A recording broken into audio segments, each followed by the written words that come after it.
This week on Inside Boulder News. The state of Colorado as well as the county have seen an increase in COVID-19 cases. We'll have the latest details. Your feedback is needed on 2 city projects. And get involved. See how you can take part in the city's latest climate initiatives. Welcome to Inside Boulder News, your source for all things Boulder.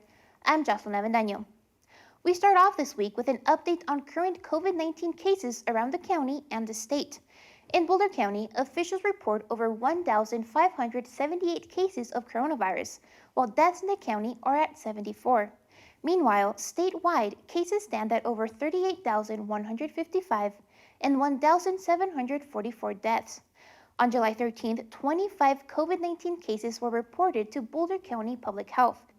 This is the highest one-day new case increase since the spike in COVID-19 cases in mid-June, which was attributed primarily to big gatherings.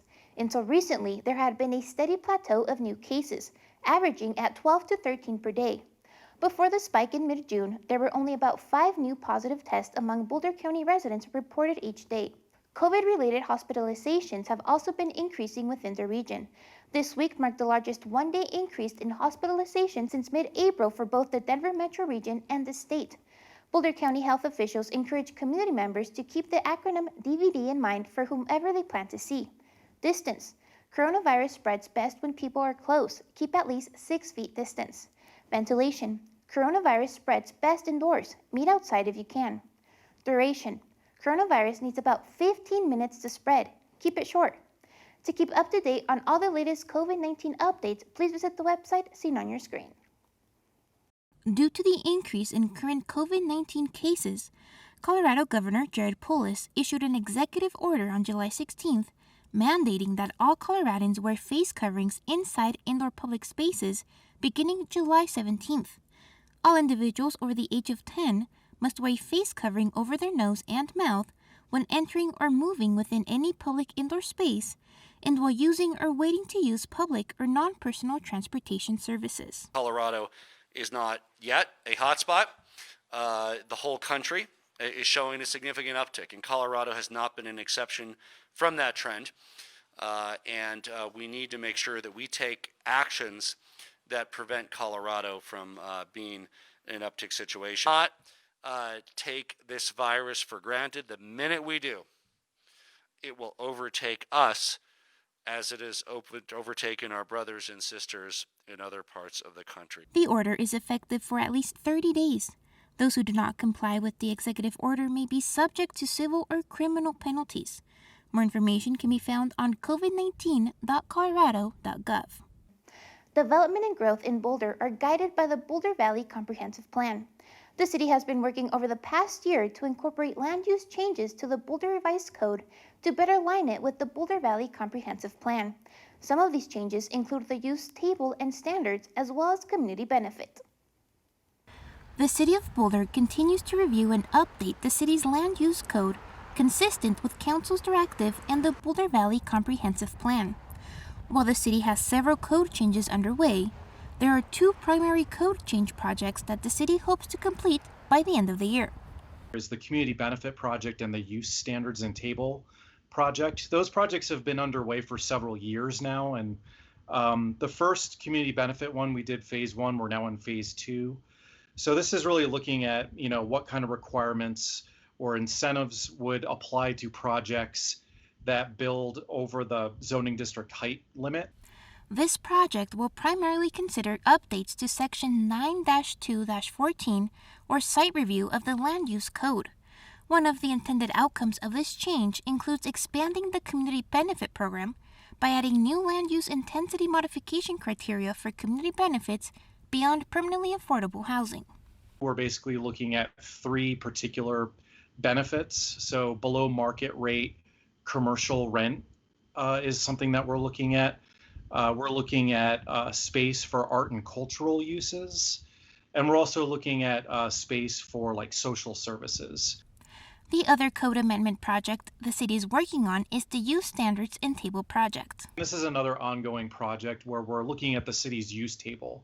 So there are some policies in our comprehensive plan that talk about more creative ways for mixed use in the city than just having, all one uses in one area and some other uses in another area. Staff are currently in phase 2 of both projects. When the projects first began about 2 years ago, a lot of in-person engagement events were held. Due to the current pandemic, outreach efforts have been moved online. We're going to be doing a community information session on July 27th. And that's going to be starting at 6:30, where we're going to give a presentation on the main code changes that we're working on. And then we're going to have like a question and answer session as part of that. Community members are also encouraged to visit the city's Be Heard Boulder site, where a questionnaire will be available for individuals to provide feedback on these projects. Last year, the City of Boulder kicked off its SubCommunity Planning project in East Boulder. When complete, the plan will help the city implement major goals of the Boulder Valley Comprehensive Plan by helping the Boulder community communicate their expectations for the future. Recently, the city launched a questionnaire to gather community input on draft vision statements that describe how Boulder Valley Comprehensive Plan goals should be applied to East Boulder. These vision statements will guide decision-making and shape general objectives and strategies that will be detailed as the full plan is developed. Community members are encouraged to complete the questionnaire on the city's Be Heard Boulder webpage. It will be available until August 31st.